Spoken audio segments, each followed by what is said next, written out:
Untuk tahu lebih lanjut informasi penemuan jasad yang dicor di sebuah toko depot isi ulang air, kita telah terhubung dengan salah satu saksi, ada Ibu Ismiatun. Selamat malam, Ibu Ismi. Terima kasih sudah berkenan bergabung bersama kami, Ibu. Jadi siapa, Bu, yang pertama kali mengetahui atau menemukan jasad yang dicor ini? Itu tadi kan aku sama suami pulang dari pasar, Mbak. Terus dicegat sama Mbak Juli. Pak De, aku minta tolong. Ayo pintunya dibuka, Pak De, warungnya itu. Aku kok sudah 4 hari tidak menjumpai Pak Iwan di WA, di telepon nggak bisa. Terus ini aku curiga, Pak De, bilang sama suami saya. Kok ada bau di dalam? Yuk Pak De dicari, yuk Pak De. Terus sama suamiku, sama Mbak Juli itu tadi dibuka, Mbak. Dibuka, terus dicari-cari, ternyata di pojok itu ada kaki yang terlihat. Langsung suamiku keluar, gitu. Ibu, Yuli ini siapa, Bu? Bisa diceritakan mungkin atau digambarkan lebih lanjut atau lebih jelas? Mbak Juli itu dulu itu pernah membantu Pak Iwan, ya cuci galon, ya masak keng, laundry, itu sudah 2 tahunan, Mbak. Tapi akhir-akhir ini Mbak Juli tidak kuat, kan sering sakit, hanya itu ambil bajunya Pak Iwan di laundry sama ngirim makanan gitu. Nah, yang terakhir di situ itu Mas Husen katanya, wong aku juga nggak kenal.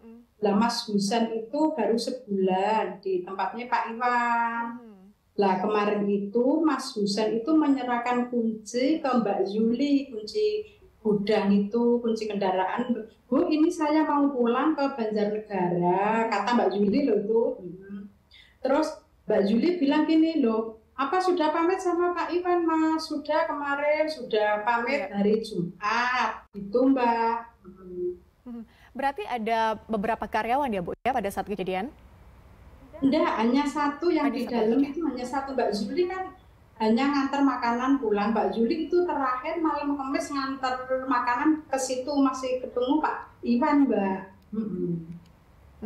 Oke, baik. Bu Ismi, kalau dari warga sekitar mengenal korban ini sebagai apa, Bu? Biasanya korban ini apakah kemudian sering bergaul juga dengan warga sekitar atau seperti apa ceritanya? Kalau bergaulnya tidak, itu Pak Iwan itu pekerja keras, Mbak. Jadi kalau nggak punya karyawan itu cuci galon, ngirim sendiri, ngisi sendiri. Pokoknya orang itu sibuk banget. Nggak pernah sampai omong-omong sama tetangga. Masalahnya dia itu pekerja keras, Mbak. Walaupun punya pembantu, dia masih nyuci galon, masih nganter sendiri. Yang tahu alamatnya kan Pak Iwan semua. Jadi jarang komunikasi dengan tetangga dekat, cuma ya ramah juga Mbak orangnya. Bu Ismi, berarti dalam artian memang korban ini sudah hilang beberapa hari ya, Bu, ya, kemudian baru ditemukan dicor. Katanya Mbak Juli itu sudah 4 hari tidak bisa dihubungi, Mbak. Mbak Juli itu malam minggu kesini hanya nyalain lampu kan, tokennya habis, terus diisi sama Mbak Juli. Terus Mbak Juli diserahin sama Mas Husen itu kunci-kunci Pak Iwan, sama pamit sama Mbak Juli. Mbak, saya mau pulang, ini nunggu travel Mbak, itu.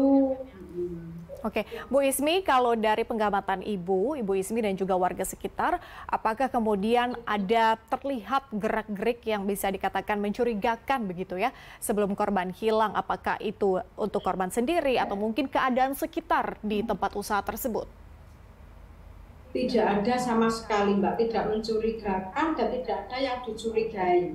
Itu cuma kata orang itu hari Jumat itu banyak yang mau beli gas, aqua. Loh lah kok tutup gitu. Sabtu juga tutup. Lah kok aku tadi dengar dari Mbak Juli itu malam minggu kok Mas Husen kok masih di situ nyerahin kunci.